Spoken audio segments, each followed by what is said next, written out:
bastante. Vocês sabem que vocês sempre podem contar comigo. Eu estou sempre à disposição de vocês. Viu? Eu, meu grupo, todo mundo lá na universidade. Essa parceria é muito antiga e muito prazerosa, Ana. Deixa eu passar para a Claudinha. Tenho certeza que ela quer dar as boas-vindas a todos. Oi, pessoal. Boa tarde. Estão me ouvindo direitinho? Tudo ouvindo direitinho.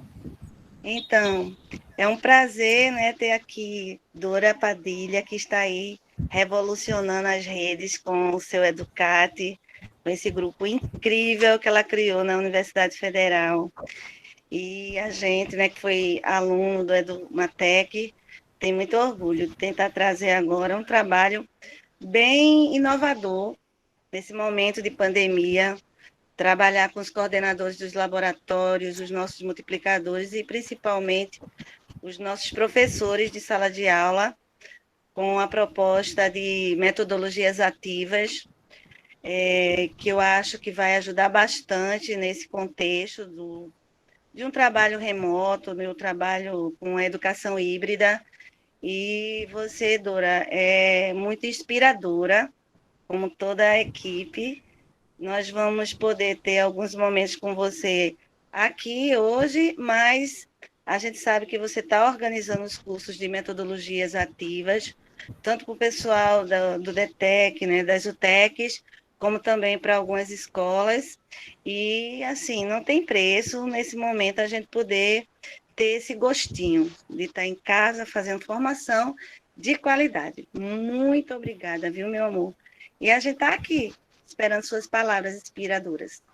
Beijo. Oh, beijo, Cláudia. É sempre um grande prazer estar com você também, principalmente, né? Nós somos amigas desde há muito tempo. Antes de eu entrar na academia, de eu voltar para a academia, de eu voltar... E Cláudia sempre foi uma grande incentivadora e uma grande inspiração para mim também nesse momento, né? Bom, gente, eu quero também, antes de começar a discussão, falar um pouco sobre o que é que a gente está fazendo aqui, quem somos nós, né? Nós fazemos parte do Educate, que é o Laboratório de Pesquisa e Prática em Educação, Metodologias e Tecnologias da Universidade Federal de Pernambuco, do Centro de Educação. E estamos desenvolvendo vários estudos sobre metodologias ativas, engajamento docente, engajamento discente, né? E temos esse grupo específico, que é um grupo que está aqui com Isabel Pauline, né? Que é professora do IFPE. Isabel, dá um alô aqui para a gente. Olá, pessoal. Estou aqui, sou professora do IFPE, professora de língua inglesa, e faço parte de todos os grupos com Dora. Isabel está em todos os lugares. Eu queria também apresentar a Marina Jacinto Oliveira, cadê ela? Ó, ela aí, que também é professora. Oi. Opa, Marina. Dá um oizinho, Marina, de novo, que eu te interrompi. Oi, gente, boa tarde. Massa. A Marina também é professora do IFPE, né? E também é do programa de pós-graduação. Isabel é doutoranda, Marina é mestranda, né? Também temos aqui Ana Paula Oliveira, que é da rede, mas também faz parte do Educate e dessa pesquisa especificamente, né, Ana? Vamos lá, Ana, fala aí para o pessoal, dá um oizinho. Isso, uma boa parte já me conhece, porque sou gestora lá da UTEC Alto Santa Terezinha, outros me conhecem da rede estadual, outros me conhecem como professora colaboradora lá da Universidade Rural, e agora fazendo parte e agradecendo aí por fazer parte deste grande grupo que é o Educate, que é o Hub Educate. Obrigada, Aninha. E a gente também tem o Natanael Norberto, que também está conosco nessa pesquisa, é um pedagogo, né? Um quase pedagogo, né, Natanael? Está se formando na pedagogia e já é aí super engajado nas pesquisas, nos grupos de extensão. Falar um pouquinho, Norberto. Olá, pessoal, boa tarde. Também estou nesse grupo aqui com vocês para contribuir com o que for possível, mesmo estando no início da minha carreira, mas vamos aprender muita coisa aí, vamos crescer juntos. Muito bem, obrigada, Natanael. Bom, esse é um pequeno grupo, né, do enorme grupo que nós temos no Educate, e ainda mais que nós crescemos de grupo de pesquisa para Hub Educate, que é um hub de criatividade, empreendedorismo e inovação educacionais, que trabalhamos, então, com toda a universidade, na formação de professores da universidade e de outras instituições no estado também, né? Então, a gente está fazendo esse estudo sobre o que é engajamento docente e como é que as metodologias ativas, elas influenciam, elas contribuem no engajamento docente. Vou pedir para a Isabel compartilhar a apresentação dela aí. Isabel... Dora, dá uma olhadinha se você está recebendo aí. Algumas pessoas estão dizendo aqui no chat que estão tentando entrar e não estão conseguindo. Não sei se é para autorização ou não estão conseguindo mesmo. Não, quem está pedindo, eu estou autorizando. Aparecendo na sua tela. Oi, licença, tem um colega que pelo link que a gente recebeu no e-mail corporativo, ele não está conseguindo. Aí, se ele pudesse colocar aqui no chat, porque aí a gente repassa. Quer dizer, no meu caso, eu repasso para ele. Massa, ótimo. Eu vou colocar assim, gente. E se ele puder entrar pelo pessoal, também está entrando, viu? Deixa eu passar aqui. Bom, foi aí, Fábia. Pegou. Pronto. Passem aí para os colegas de vocês, tá bom? Para quem puder entrar. Então, eu estou aqui, justamente, Isabel vai apresentar, porque como eu abri o link pela minha conta, então, eu estou autorizando, né, o pessoal a entrar. Então, vamos lá, vamos começar do começo. Começar do começo, Bel, bota lá no comecinho, aí já está no fim. Sim. Muito bem. Bom, gente, então, o que é que a gente está discutindo aí sobre metodologias de engajamento docente, né? Como é que a gente vai fazer essa relação entre as metodologias e o engajamento? Geralmente, a gente pensa na metodologia ativa muito mais relacionada à ação do aluno e, realmente, né, ela está relacionada a esse aluno, sim. Passa, por favor... Bel. Bom, esse projeto a gente já vem desenvolvendo há um ano e nós temos um grande grupo de espaços de atuação para esse projeto, que era, além da Prefeitura do Recife, que sempre é nossa parceira, né? Eu tenho muito orgulho dessa parceria e sempre que eu vou fazer alguma coisa, primeira instituição que eu procuro é a Prefeitura do Recife, a Secretaria da Educação, mas nós também tínhamos os espaços de atuação de Isabel, que é no IFPE do campus Recife, o de Marina, que é no campus do IFPE, no campus de Belo Jardim, e também na Secretaria de Paulista.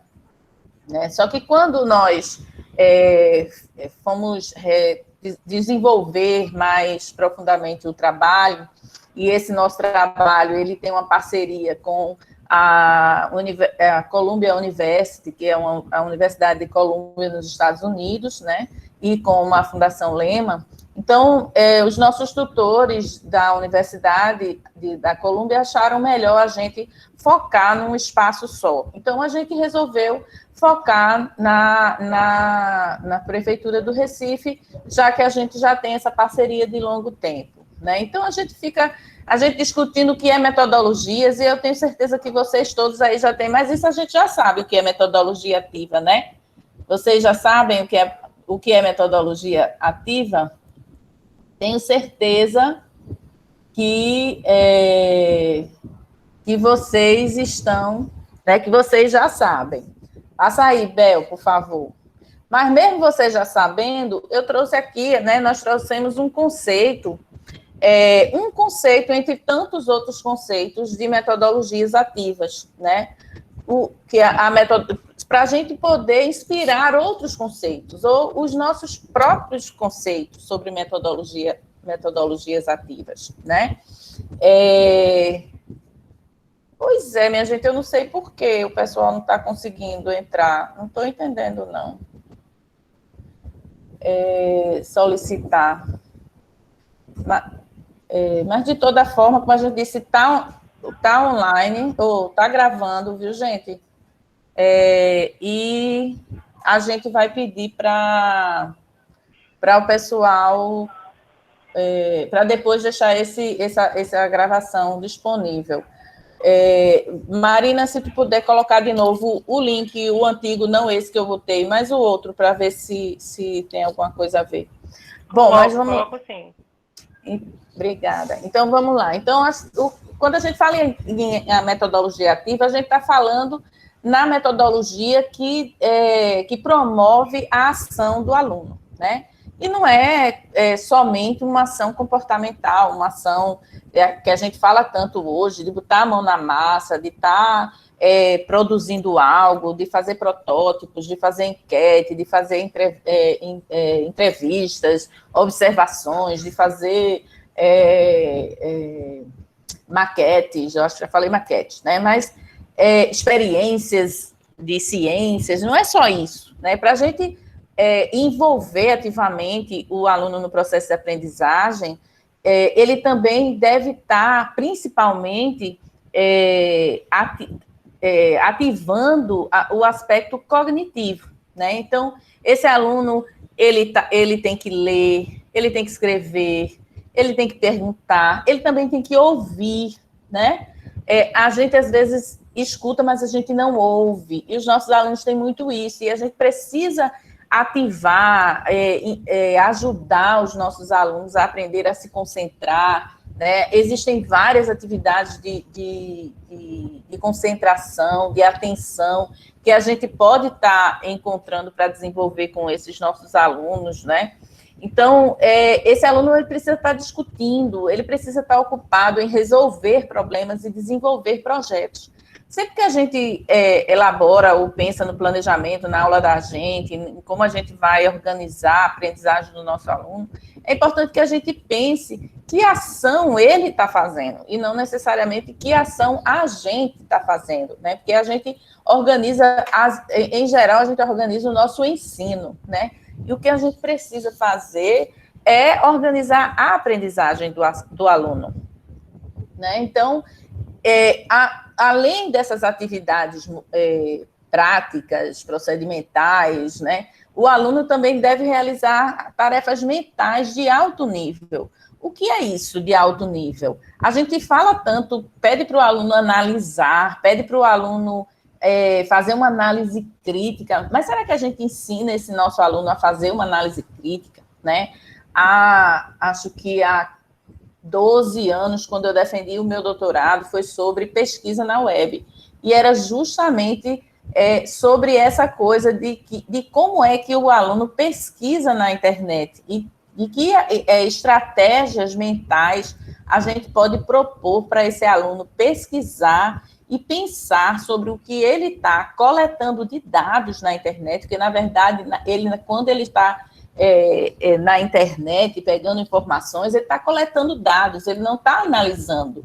Depois que ele coleta esses dados, é que ele precisa analisar, né? Então, aí ele vai realizar essas tarefas mentais de alto nível, de alto nível, que são tarefas de análise, de síntese, de avaliação, de comparação, de relação, né? Analisar por que uma informação é diferente da outra, o que é que uma informação tem que essa não tem, analisar por que essa informação ela está sendo dada por este determinado personagem e não por outro, né? Ou porque determinados espaços ou determinadas instituições não fornecem as informações, né? Então, tudo isso são questões que a gente precisa desenvolver no nosso aluno. A gente trabalha muito com conteúdos com os nossos alunos, mas a gente precisa, antes de trabalhar os conteúdos, a gente tem que ensinar os nossos alunos a pensar, né?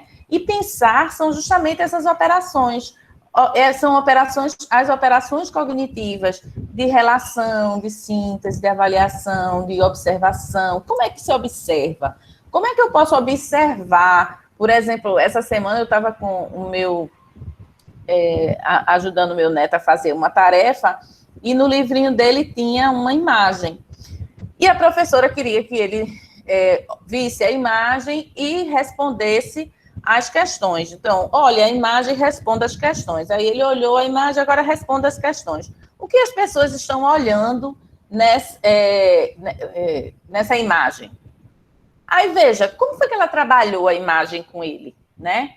E teve um momento que eu desliguei o som dela, que ela estava orientando uma atividade que tinha um aluno que estava um pouquinho atrasado, e aí eu comecei a mostrar a ele, olha, o que é que você está vendo nessa imagem?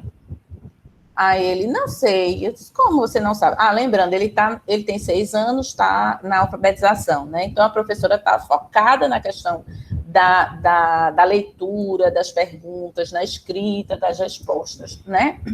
Então, eu comecei a perguntar, vamos ver, o que é que você está vendo na imagem? O que tem nessa imagem? Aí, tem pessoas. O que essas pessoas estão fazendo? Né? Elas estão num barco. Quantas são essas pessoas? Elas estão fazendo o que nesse barco? Esse barco está onde? Para onde elas estão olhando? Então, isso eu tenho certeza que vocês, professores da rede, já fazem muito bem, né? Eu estou acostumada a trabalhar com vocês e eu sei que vocês desenvolvem ações nesse sentido, né? Então, vejam, o observar é muito mais do que simplesmente olhar, né? Não está aparecendo. Então, quando a gente relaciona, quando a gente estabelece essas estratégias, elas vão promover aprendizagens ativas, né? Uma outra forma de aprendizagem ativa que eu não tem aqui nesse conceito, mas que é algo que eu gosto muito de chamar a atenção, é a ação afetiva, né? A gente falou da questão procedimental, da questão cognitiva, mas também tem a ação afetiva, né? Como a gente faz para que os nossos alunos se envolvam, que os nossos alunos se engajem? Como é que a gente faz para que eles possam se sentir bem realizando uma atividade com outro colega, né? Então, eu sempre que eu organizo os planejamentos ou as coreografias, né, com os meus alunos, eu sempre peço para eles olharem isso, vamos antecipar as aprendizagens. Que aprendizagens são essas que a gente quer que esses alunos desenvolvam?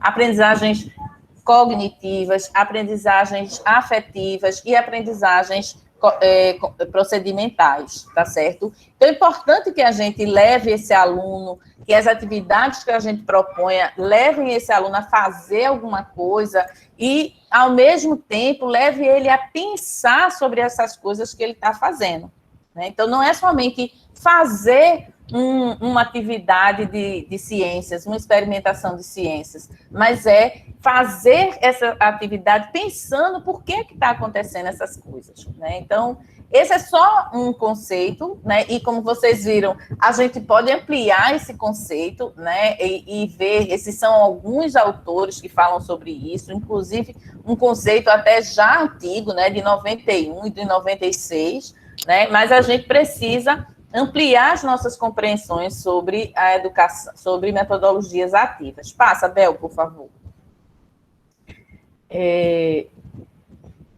E aí, será que se eu sair e voltar, eu posso permitir as pessoas de entrarem em Del? Eu estou com vontade de fazer isso, de sair e de entrar para ver se as pessoas entram. Pronto, Dora, eu ia dizer...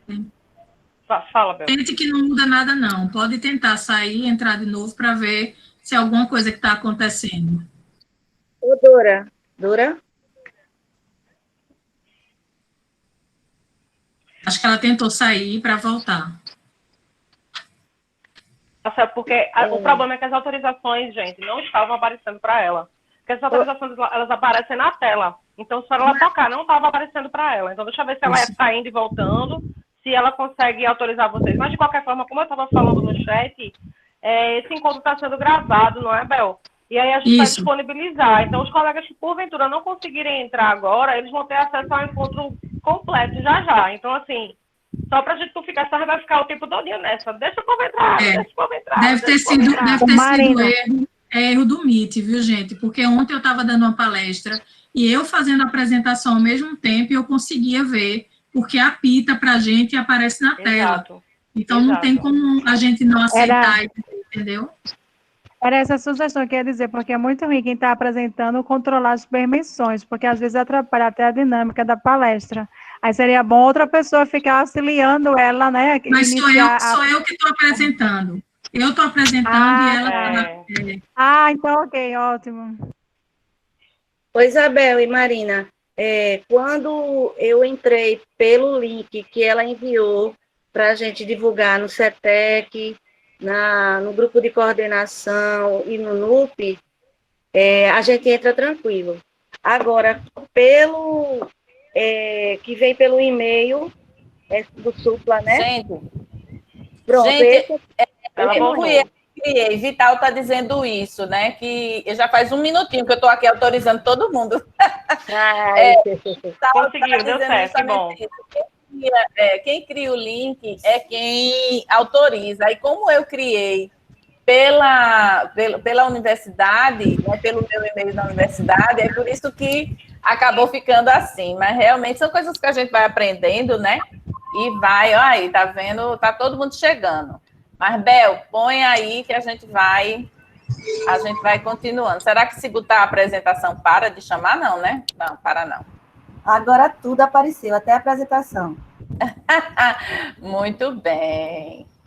Muito bem. Então, veja, quando a gente fala nessa questão das metodologias, então a gente já viu, né? A gente já viu muitos motivos para a gente... Eita, Bel, a gente está vendo o teu... Não está vendo a apresentação. Mas quando a gente discute os motivos para a gente usar metodologias ativas, então a gente vai ver que existem, além de tudo isso, da gente incentivar o nosso aluno a pensar, da gente estimular o nosso aluno a realizar atividades, a gente também promove uma aprendizagem mais colaborativa, né? Bel, eu não estou vendo a apresentação. Vocês estão vendo a apresentação? Ah, tá. Tá certo, estou vendo, Bel, desculpa. Então, vejam, a gente acaba vendo, né, trabalhando essa aprendizagem a partir de uma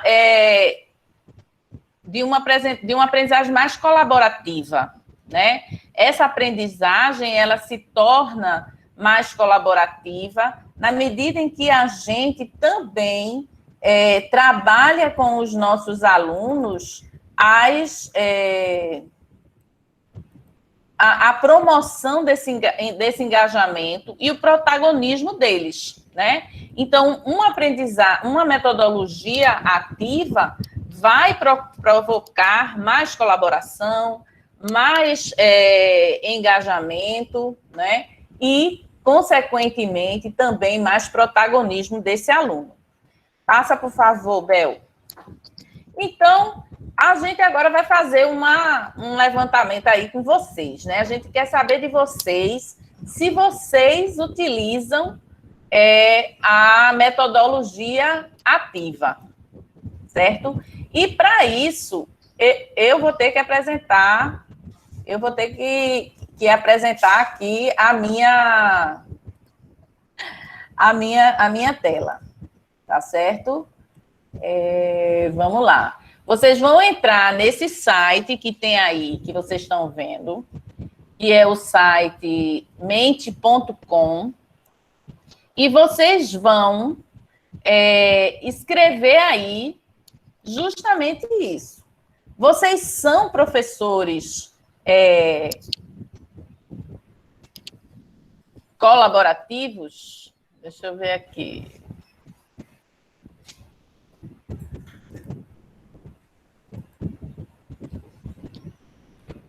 Vocês acham que vocês são professores, vocês utilizam as metodologias, né? E se vocês utilizam sempre, nunca? Vocês acham que sim? Vocês acham ou às vezes? Vejam aí. Estão conseguindo ver?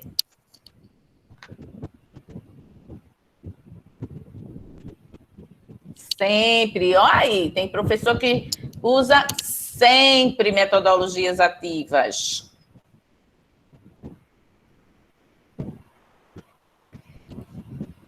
Deixa eu só permitir aqui. Quem mais? Bora lá. Entra aí no Mente, coloca esse código 191476, né? Esse código. E preenche aí. Você é um professor, né, ativo? Você trabalha com metodologias ativas sempre? Às vezes, acho que sim. Às vezes está ganhando. Ali vocês estão dizendo, olha, já tem gente que está... Ninguém disse nunca. Gostaria, mas não conhece. Olha, então quer dizer que todo mundo já conhece, todo mundo já usa, olha, sempre, às vezes, e acho que sim. Muito bem, vamos lá. Só 11 pessoas responderam, 12. Gostaria, mas não conheço as metodologias. Muito bem. Vamos lá. Às vezes, eu acho interessante esse, que eu desejei, eu acho que sim, né? Porque, às vezes, realmente, a gente faz determinadas atividades em sala de aula que a gente nem imagina que são denominadas, né, metodologias ativas, né?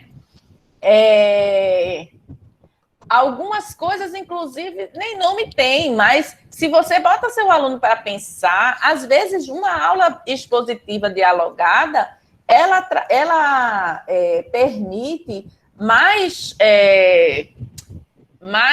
produções cognitivas do ponto de vista de como você problematiza as coisas para seus alunos, como você orienta eles, né? Eu gosto muito de trabalhar, quando eu falo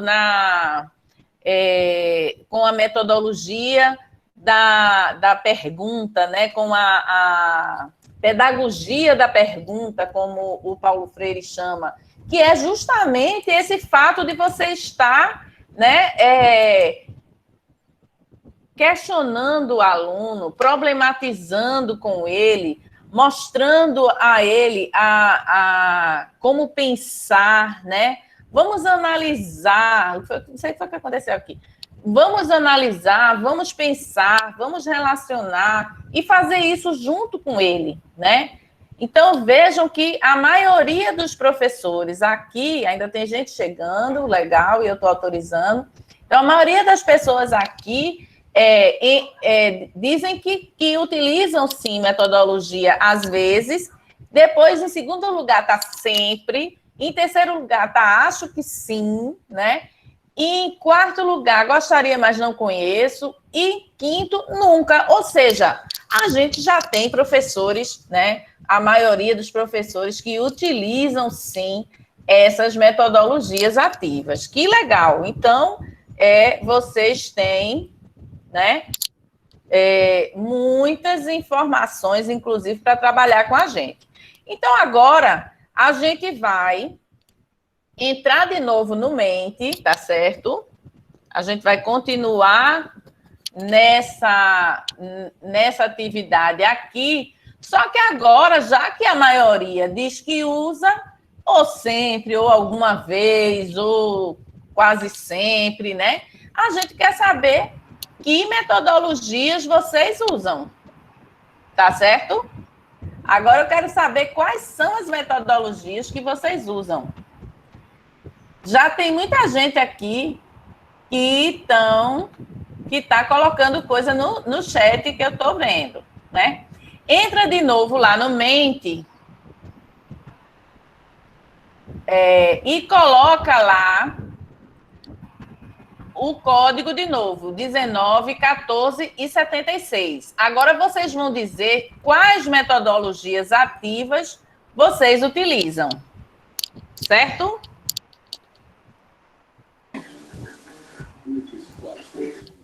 Vamos lá.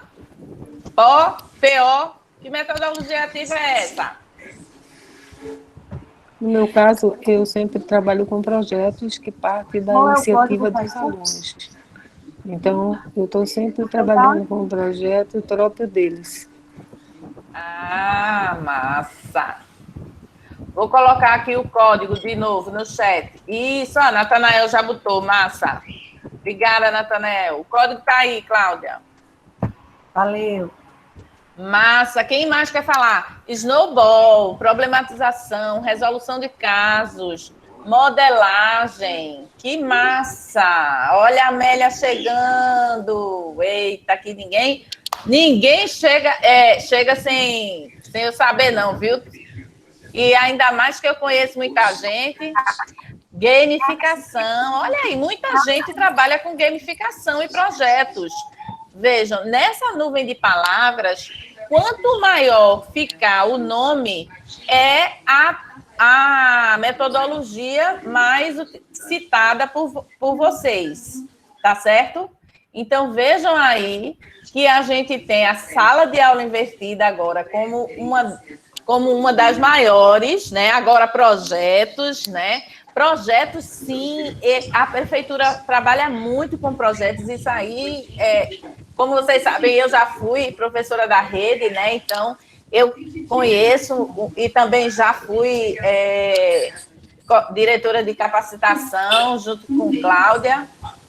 Então, eu conheço um pouquinho, né, as atividades que são feitas na rede, né? Olha aí, a gente já tem 115 pessoas. Vamos lá, gente. Entra no mente.com, põe aí esse código que o Natanael Norberto já colocou, certo? E vamos ver lá, que mais metodologias? Resolução de casos. Tem bem pequenininho aqui, ó. Situação de problemas, make, muito bom. Resolução de problema. O que esse CIT foi só erro de digitação ou é alguma coisa específica? Situação. Ah, de situação, problema. Desculpa, gente, que eu hoje estou difícil aqui, né, não? Conhecimentos prévios, sim, você chamar a atenção dos alunos para eles lembrarem quais são os conhecimentos que eles já possuem. O Padlet, na verdade, não é uma metodologia ativa. O Padlet é um recurso tecnológico que a gente usa para trabalhar uma metodologia ativa, né? PBI, Scratch. O Scratch também é um recurso e não uma metodologia ativa, né? Tecnologia, né? A tecnologia em si não é a metodologia. O jogo é uma metodologia, né? O jogo e a gamificação, né? Então, Kahoot também é um jogo, ou Kahoot também é um recurso, né? Muito bem. Então, vamos passar agora. A gente já viu que vocês têm aí um grande envolvimento com as metodologias, por isso que eu botei lá no comecinho. A gente já sabe, e aí, né? O que a gente está fazendo é justamente procurar entender como é que vocês usam isso, né? Quais as que vocês utilizam. Kahoot é a ferramenta da gamificação. Isso, é um jogo, né?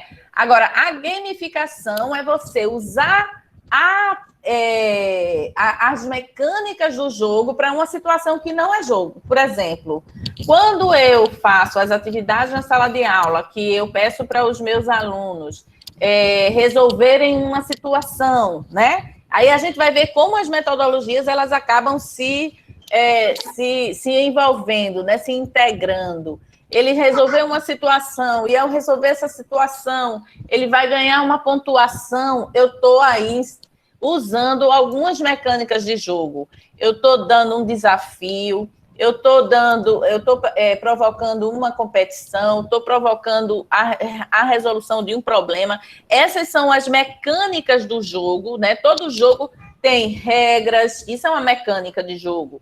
Todo jogo tem um desafio, isso é uma mecânica de jogo, né? Todo jogo tem competição, tem colaboração. Então, tudo isso são mecânicas dos jogos que a gente utiliza nas atividades, né, em sala de aula, ou muita gente usa em empresa, né?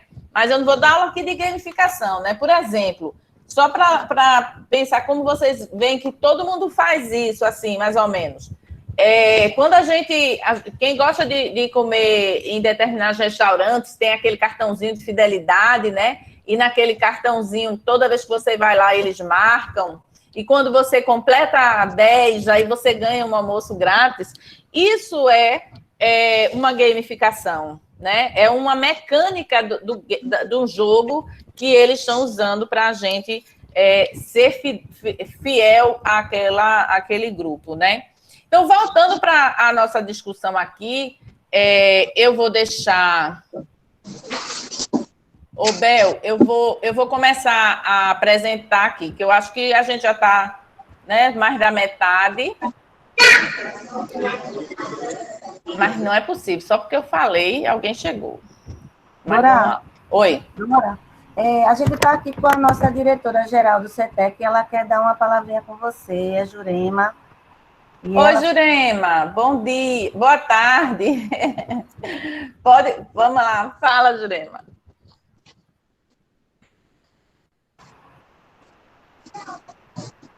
Eu sei como está a luz aqui, deixa eu acender a luz. Jurema, cadê Jurema? Oi, Jurema, prazer. Eu acho que ela deu uma saidinha, Dura. Mas tudo bem, sejam bem-vindos quem entrou depois. É um sucesso, né? 118 pessoas. E continuem aí brilhando. Beijo. Pois então, vamos lá. Então, eu vou compartilhar essa tela aqui, já estou compartilhando, né? Que aí a gente fala assim, uma dos motivos para a gente usar a metodologia ativa, né? Como a gente já colocou lá em cima, é provocar um maior engajamento dos alunos, né? E aí esses alunos ficam mais engajados porque eles estão percebendo, né, e isso é uma questão importante da metodologia ativa, é que esse aluno passe a perceber também de que forma ele está aprendendo, como ele está aprendendo, quais as dificuldades que ele tem, como ele pode superar essas dificuldades, e o professor está, né, constantemente apoiando ele nessas dificuldades e no seu progresso. Então, esse aluno, vamos dizer que a gente consiga ter um aluno engajado, né, que a gente realmente, com as metodologias ativas, a gente possa desenvolver um maior engajamento dos nossos alunos. Será que, na verdade, esse aluno engajado, eu tendo um aluno engajado, eu sou um professor engajado?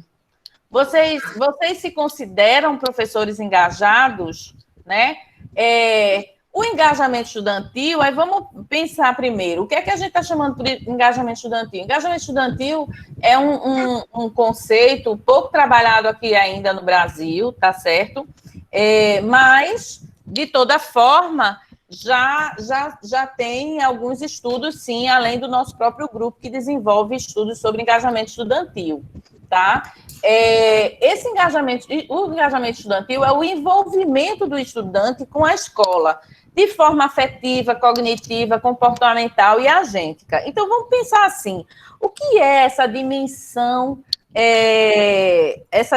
cognitiva? Essa dimensão cognitiva é o investimento pessoal do estudante nas atividades que ele faz, na autorregulação que ele faz da sua própria aprendizagem, né? Então, é aquele aluno que sabe por que está fazendo aquilo, que vai estudar porque ele faz, eu vou estudar porque eu preciso estudar, eu sei, esse aqui eu não sei muito bem, então eu vou me esforçar melhor nisso, ou eu vou procurar o professor para me ensinar sobre isso, porque eu tenho essa dificuldade.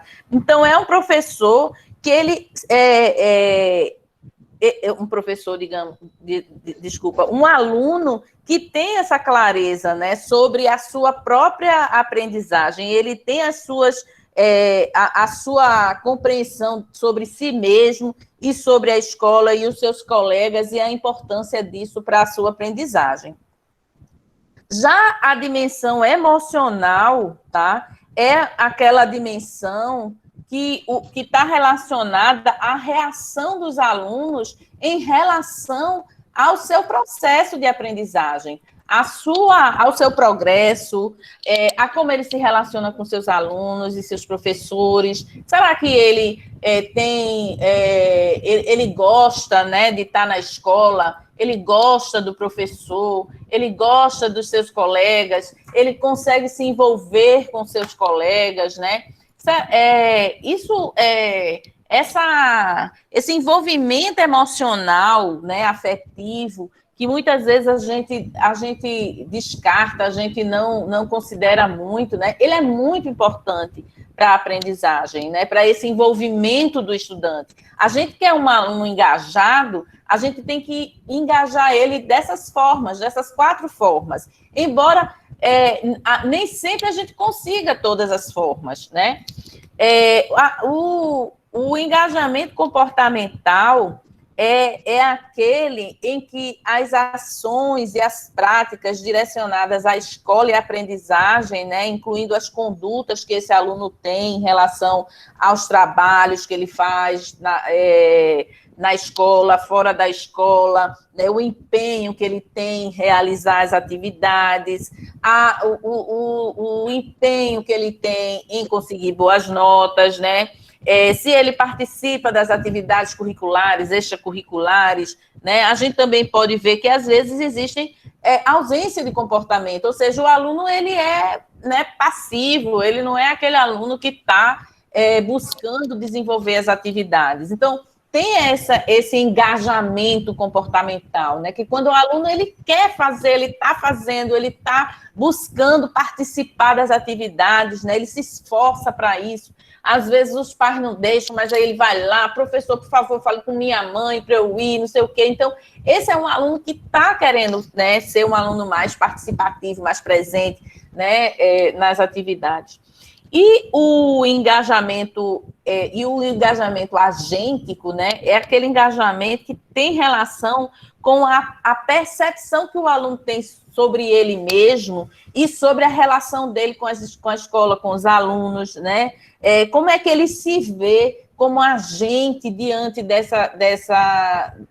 do processo educativo, né? As iniciativas que ele toma para determinadas coisas na sala de aula. Então, é aquele aluno que diz assim, professor, vamos discutir tal assunto hoje? Professor, eu trouxe um jornal que eu vi lá em casa e eu queria ver se o senhor podia trabalhar com isso, com a gente, né? É aquele aluno que ele né? Ele é o agente da situação. Ele se percebe enquanto agente dessa situação, né? Ele faz sugestões para os professores o tempo todo para poder participar desse processo, certo? Então, isso é o engajamento estudantil. Agora, vamos pensar um pouquinho sobre esse engajamento estudantil, tá? Mas o que é, então, engajamento docente? Certo? E aí a gente vai voltar para o Mente. Eu quero que vocês entrem lá no mente.com. O código agora é esse, 834895. E a gente vocês vão colocar lá algumas, não só palavras, mas vocês vão dizer, né, pelo menos um conceito sobre o que é engajamento docente. Tá certo?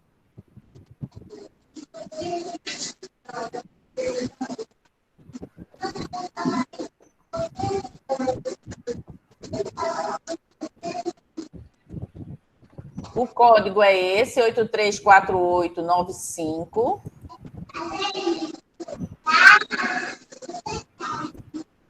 Certo? E aí, abre uma aba do computador, do celular, vai lá no mente.com.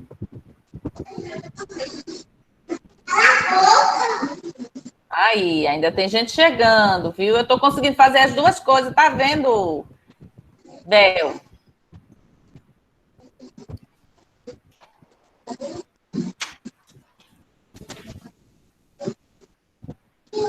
Muito bem, então vamos ver. Engajamento docente é mediação. Então, vocês acreditam que, né, ao mediar a aprendizagem entre o professor, entre o conhecimento e o aluno, eu estou sendo engajado. Mas vamos pensar numa questão aí. Eu estou sendo engajado ou eu estou fazendo meu papel enquanto professor? Será que é diferente isso?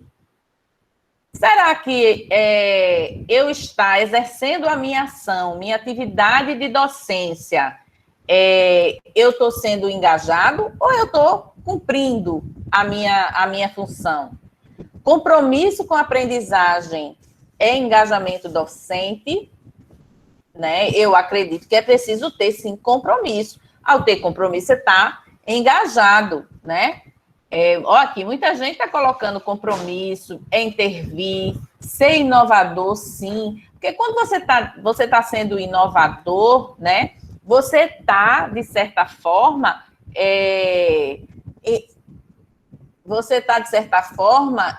buscando novas formas de atuar com o seu aluno. Você está provocando novas situações, né? A mediação e interação com os estudantes, estar comprometido não só com a aprendizagem do aluno, mas com todo o contexto social no qual ele está inserido, né? Para que assim facilite o seu desenvolvimento estudantil. Professor transmitir conceitos, sentir e demonstrar entusiasmos em todas as ações. Aí eu quero pegar essa fala aqui, né? O professor transmitir conceitos... Não, cadê? Essa parte aqui, ó. Sentir e demonstrar entusiasmo em todas as ações. Quando a gente está falando de docência, a gente está falando só do ensino, e mais são outras as nossas ações enquanto docentes, né? Que outras coisas a gente exerce enquanto docente? Por exemplo, né? Olha, ser envolvido, ser altruísta. Por exemplo, a gente... eu, pelo menos na prefeitura, né, e eu acho isso maravilhoso. Na época que eu era da prefeitura, da Secretaria de Educação, que eu era professora, eu também me envolvia demais com isso, mas eu vejo que o docente na prefeitura é um docente engajado politicamente também, não é? É engajado profissionalmente, que tipo de engajamentos a gente desenvolve na nossa prática enquanto docente. Vamos pensar nisso. Pensem nisso, vamos lá. Envolvimento pedagógico, social e emocional, sim. Que legal, gente, ainda tem gente chegando, que massa. Competência para mediar a aprendizagem, interações com estudantes, porque a gente pensa na docência, muitas vezes, somente como aspecto pedagógico, como aspecto de sala de aula. Mas a gente é docente em outras circunstâncias, né? O próprio Paulo Freire já diz que a docência é um ato político, né? Que a docência é um ato profissional. César, faz menos barulho aí, por favor. Inclusive, se você não tem para mim, gente,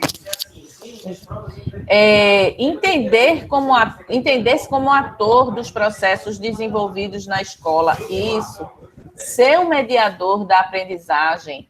Muito bem. Agora, eita, eu parei a apresentação, desculpa. Aí agora, o que é que eu quero que a gente faça? Vocês vão sair novamente, vocês vão entrar, na verdade, entrar novamente, né,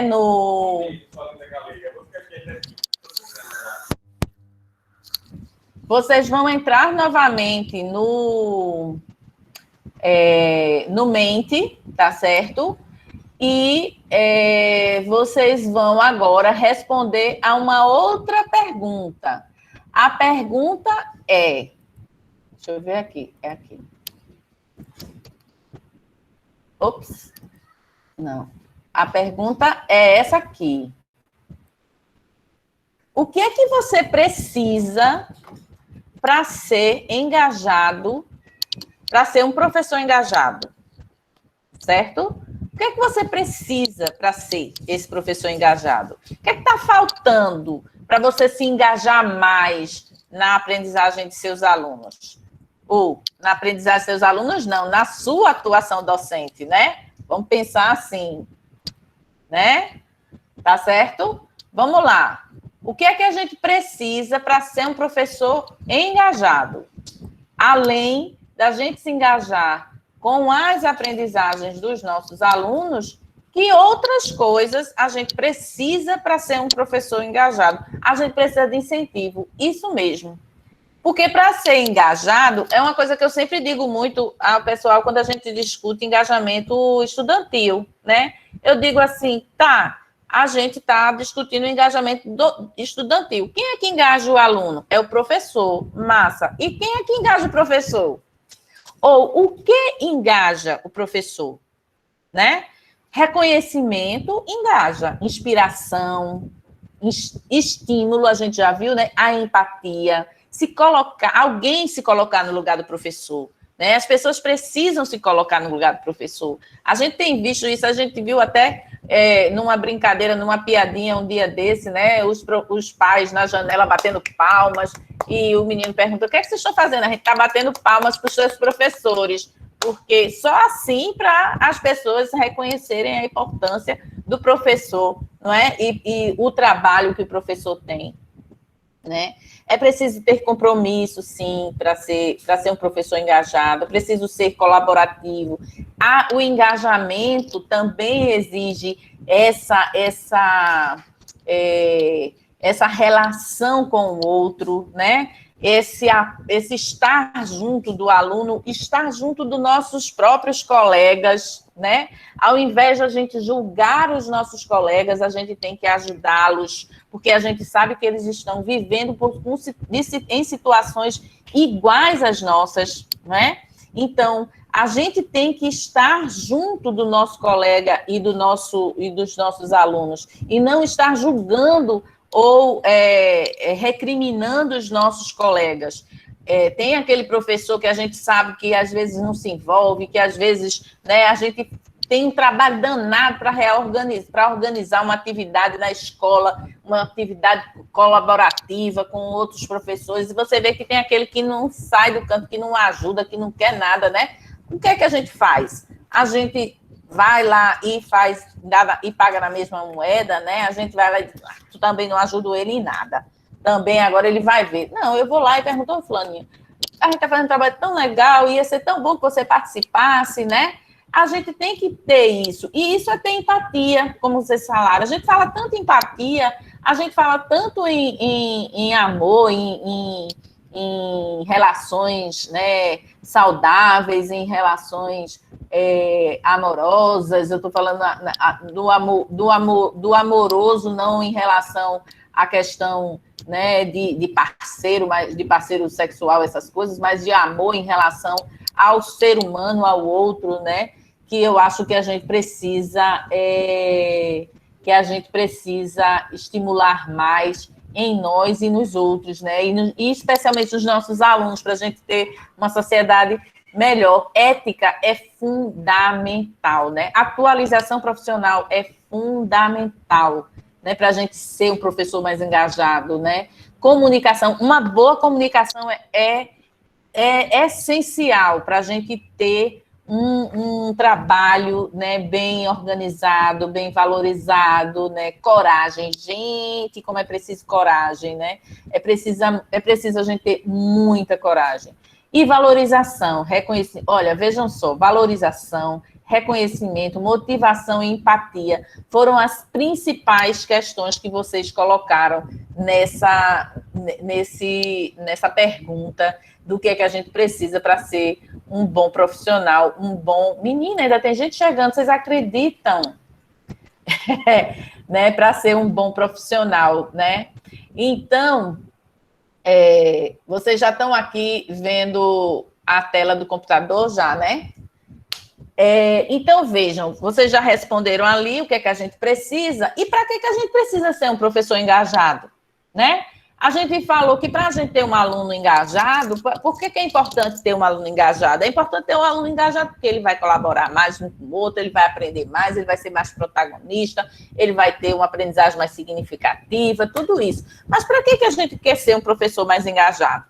Né? A gente viu aquela questão que eu até coloquei aqui assim para vocês. Um aluno engajado significa que eu tenho um professor engajado? Nem sempre. Às vezes o aluno é engajado e o professor não é, né? Às vezes o professor ele vai levando a vida dele do jeito que ele tem que ele pode levar às vezes, né? Não é só do jeito que ele quer, mas é do jeito que ele pode.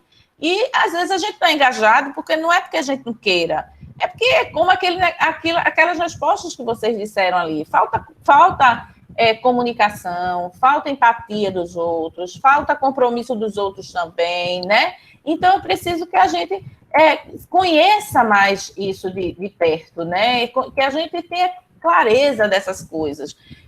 E por que, então, que a gente quer ser um professor engajado?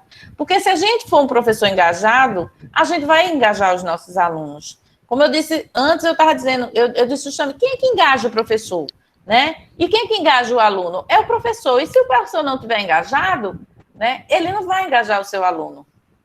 É um círculo virtuoso isso aí, né? É preciso que a gente esteja engajado para engajar o aluno. Um dia desse eu estava conversando sobre a aprendizagem através do encantamento e eu estava discutindo essa questão do professor encantador. Às vezes o professor é engajado, mas não é encantador, né? Às vezes a gente é encantador, mas não é engajado, né? Mas uma coisa é certa, a gente não vai ter um aluno engajado se a gente não for engajado, porque ele vai olhar para a gente e vai dizer, o professor não está nem aí para essa situação, o professor está se lixando se a gente vai passar, se a gente não vai passar, se a gente está aprendendo, se a gente não está aprendendo, para que eu vou me engajar? Para que eu vou me envolver? Né?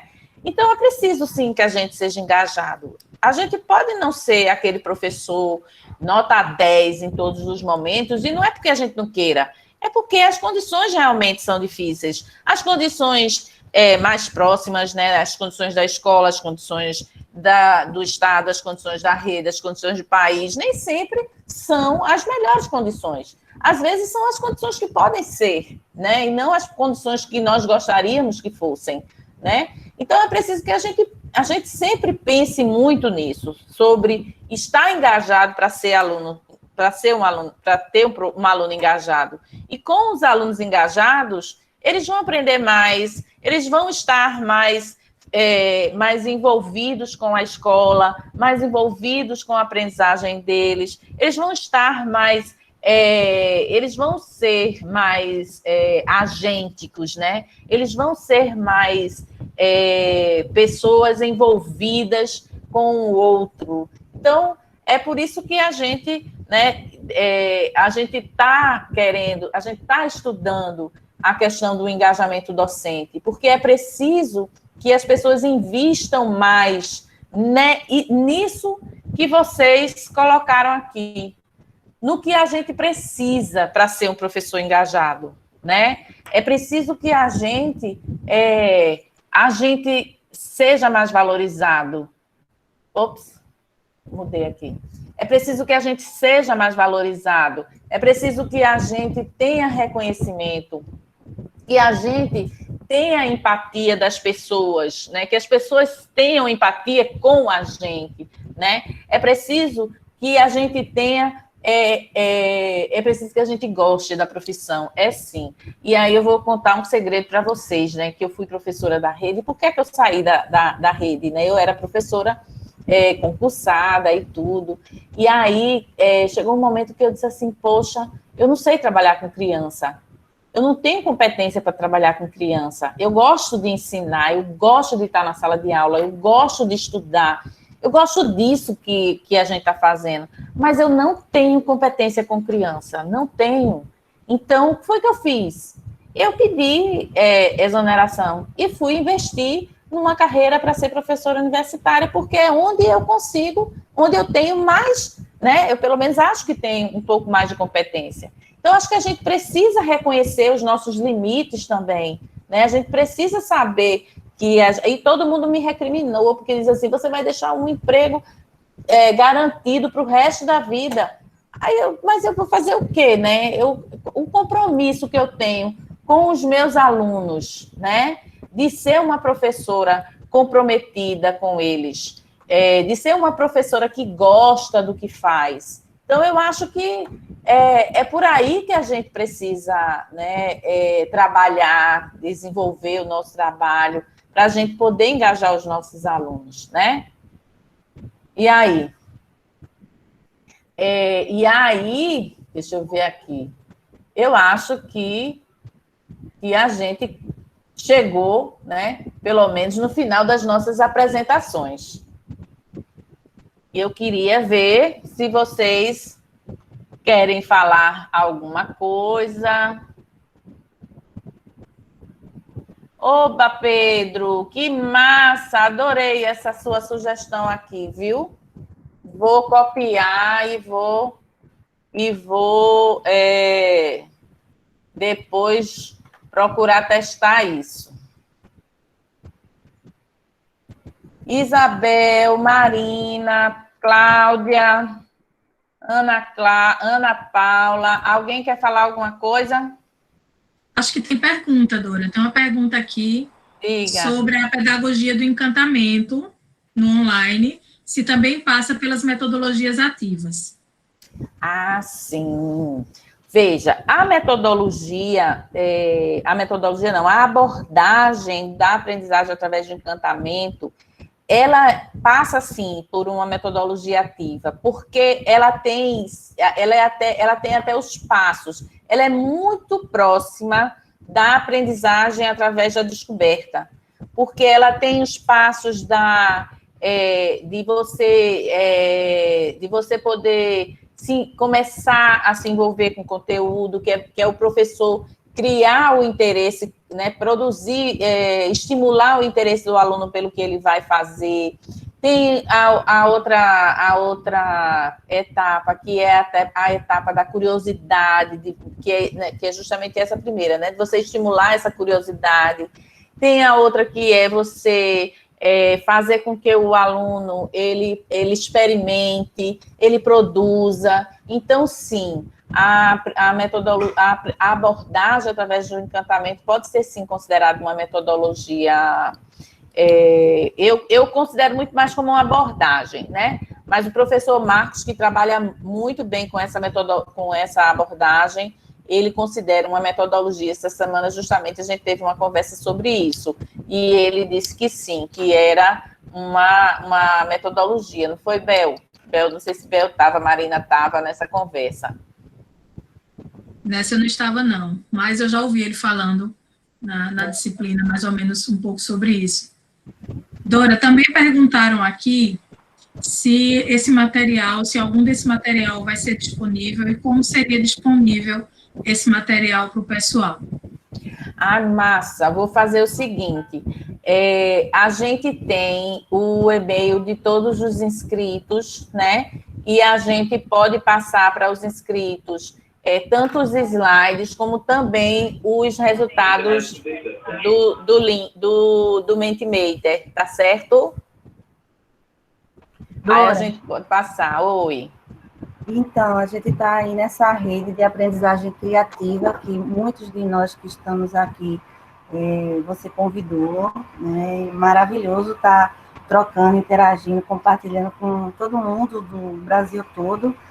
E aí a aprendizagem criativa, ela tem essa proposta de explorar, né? E você vai explorando, e você vai criando, e sempre com essa perspectiva ativa. E a pergunta é muito ligada ao que a gente está fazendo na prefeitura. Nós temos aí gestores, coordenadores, professores, nós técnicos também, multiplicadores de escolas que têm recebido e estão recebendo os laboratórios de ciência e tecnologia, né? Dentro dessa perspectiva dos quadrantes. E aí, a pergunta, eu acho que você vai responder durante o próprio curso, né? Mas só para botar um gostinho, é que nesse momento mesmo do ensino, né, mais remoto, tem esse desafio da gente tentar trabalhar com essa aprendizagem criativa, fazendo com que esse aluno explore nesse mundo virtual, né, que ele vá buscando essas possibilidades no virtual de botar a mão na massa. Eu queria que você falasse um pouco dessa rede, dessa aprendizagem criativa e desses links com os laboratórios. Tem robótica para mim. Certo. Ok, então vejam, a rede de aprendizagem criativa é uma rede brasileira, na verdade, é a rede brasileira de aprendizagem criativa que está ligada aos, como engajar os familiares, né, Glibson? Deixa eu primeiro responder, Cláudia, depois a gente conversa aí. Então, é uma rede que desenvolve ações, né, junto a redes de ensino, a universidades, a outras instituições, né, ou até pessoas individuais que podem entrar na rede também, né, só procurar aprendizagecreativa.org, acho que não sei se .org.br, Bel, por favor, se tu puder, Bel, Marina ou Ana Paula, põe aí o link da rede, né? E aqui no Recife nós criamos o núcleo de aprendizagem criativa, né? Cláudia faz parte, Cláudia e Ana Márcia, né, fazem parte desse núcleo, e é justamente essa ideia de pensar a aprendizagem através da criatividade. É como se a aprendizagem ao longo da vida fosse um grande jardim de infância, né? De a gente aprender brincando, que é algo que a gente faz tanto na educação infantil e quando a gente vai passando para o ensino fundamental, ensino médio, a gente vai se esquecendo, não é nem esquecendo, a gente não tem tempo, né? Porque a gente trabalha muito, tem muita questão da exigência do conteúdo, do programa e tudo isso, né? Então, a gente ver que a gente precisa, e acho que com o BNCC, essa ideia de trabalhar as habilidades, de trabalhar as competências, né? Eu acho que a gente precisa despregar um pouco mais os conteúdos, pensando esses conteúdos a partir dessas habilidades, né? E aí, já respondendo a pergunta de Glibson, quando ele faz como engajar os familiares, né? E, por exemplo, nessas atividades remotas, o que eu tenho sugerido muito é que, ao invés de você trabalhar o conteúdo específico e tal, você procura envolver a família, né, nas atividades de uma forma não para que os pais tenham mais trabalho, né? Mas, por exemplo, perguntar aos alunos se eles ajudam em casa, o que é que eles fazem para ajudar os pais em casa, se cuidam da avó, se tem alguém doente, que tipo de atividades eles podem fazer para ajudar essas pessoas nas suas casas, né? Por exemplo, quero fazer um brigadeiro, então procurar ver com os alunos, é possível fazer um brigadeiro? Pergunta a tua mãe ou teu irmão mais velho ou a tua avó se eles podem ajudar a fazer esse brigadeiro. E nessa história, trabalhar receita, trabalha português, trabalha matemática, né? Trabalha física, química, na verdade, trabalha um monte de coisa que você pode trabalhar, né? E eu acho que o mais importante para você engajar os familiares é não sobrecarregá-los, né? É tentar conversar com eles, é tentar ver quais são as dificuldades que os familiares estão tendo para poder realizar essas atividades remotas junto com seus filhos, né? Não é fácil, eu sei que não é fácil para os pais e nem é fácil para os professores, né? Mas eu acho tão interessante como a gente está assim de fora e a criança está assistindo aula e a gente percebe se a professora está triste, se a professora está cansada, se a professora está sem paciência, né? Então, a ideia é pedir ajuda à família, né? Para poder ela perceber que você quer que ela faça parte desse momento. Né? Então, eu acho que é um pouco por aí, Glibson. O Luciano perguntou sobre os certificados. Os certificados, Luciano, eu acredito que já estejam até disponíveis no próprio site do Simpla, onde você fez a inscrição, tá certo? Mas qualquer outra... Aí os materiais,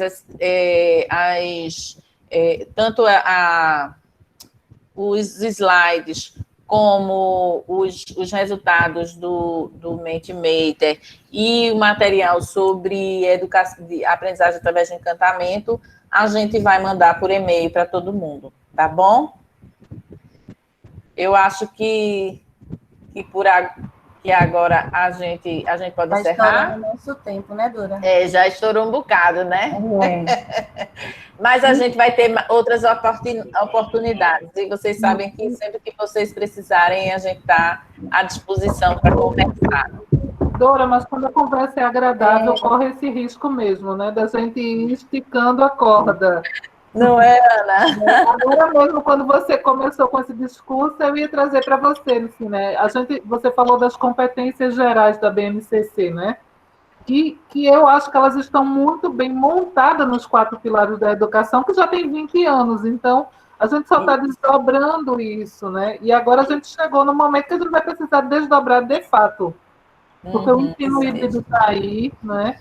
A gente está caminhando para um novo mundo, para uma nova forma de educação, e a gente vai ter que, como os professores bem disseram aí na pesquisa que vocês levantaram, buscar esse engajamento, esse momento formativo. A gente não vai poder só esperar o que as pessoas pensam que eu preciso. Eu também preciso pensar o que é que eu preciso e buscar atrás disso, né? Porque, como você bem disse, a gente precisa estar feliz no fazer, né? Se a gente não amarrar toda essa corda aí dessa conversa que você trouxe, a gente não vai estar feliz no fazer, a gente não vai ser engajado no fazer, a gente não vai engajar o nosso estudante e a gente não promove um conhecimento baseado em tudo isso que você disse, né? No encantamento, no trazer o outro.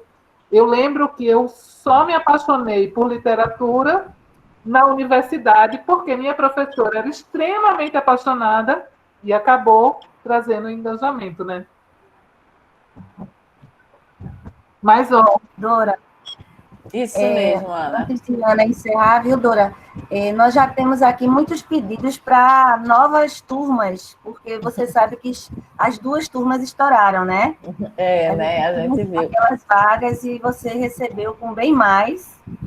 E então, dizer o seguinte, que foi um prazer fazer essa parceria com essa pesquisa maravilhosa que Dora está desenvolvendo, e junto com as meninas, né, Marina e Isabel, e que a gente vai começar essas 2 turmas esse mês. Nós vamos tentar colocar a mão na massa, o nosso grupo de coordenação pedagógica com o apoio, né, de Jurema, mas todo mundo do CETEC que gosta demais de tudo que Dora faz. Vamos botar, né, a mão na massa nesse momento e vamos ver o que é que pode acontecer, se a gente consegue abrir outras turmas, respondendo a pergunta de Andréa, né? A proposta é que ela tente disponibilizar mais cursos e inscrição. Então, Dora, muito obrigada. Não é à toa que você está aí construindo um nome, uma carreira e um trabalho belíssimo, e você sempre traz as pessoas para junto de você, sempre agrega, sempre engaja, né?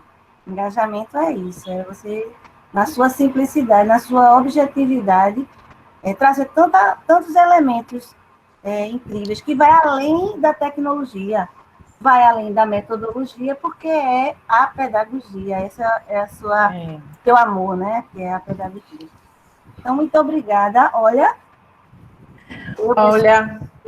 te amando, como sempre. Super. Oi, Eliane, que saudade. Eu super adoro estar aqui com vocês, minha gente. Vocês não imaginam a emoção que eu tenho mesmo de sempre que eu participo dessas atividades junto com vocês. E é como eu sempre digo, né? A rede do Recife é uma rede tradicionalmente inovadora. Os professores da rede são professores inovadores, são professores engajados. Por isso, tão importante para a gente estar, né, fazendo essa pesquisa justamente aqui com vocês, né? E saibam que a gente tem muitas atividades gratuitas, livres, abertas, pelo Hub Educate. Eu vou botar aqui o site, sites.ufpe.br/educate, certo? Vejam lá nas formações. Esse mês a gente está com várias formações, inclusive agora está acontecendo uma bem interessante, mas vai ficar lá gravado. O vídeo deste nosso encontro também vai ficar disponível, tá? Então, eu só tenho mesmo agradecer a vocês por tudo, pelo acolhimento sempre, né, maravilhoso que vocês me dão. Um beijo grande. Beijo. Aninha, quer falar? Beijo, todo mundo. Beijo, todo mundo. Beijos. Obrigada a vocês. Obrigada, Cláudia, por ter mediado isso junto com Dora. Obrigada, Dora e equipe, por proporcionar esse momento legal aqui com a gente. Muito bom para todos nós, enquanto formação.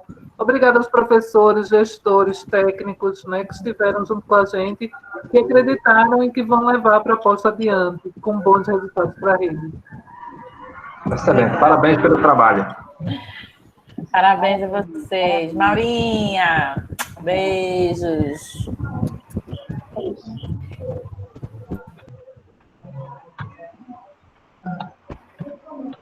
Vou printar aqui a tela, porque tem muita gente linda. Agora eu vi a tela toda. Gente, muito obrigada. Quando a gente tiver as datas fechadinhas do curso, a gente vai mandar para vocês. Deve começar depois do dia 10. E, que Deus faça com que essa pandemia passe logo e que a gente se proteja, se cuidem, tá bom? Beijo para vocês. Tchau.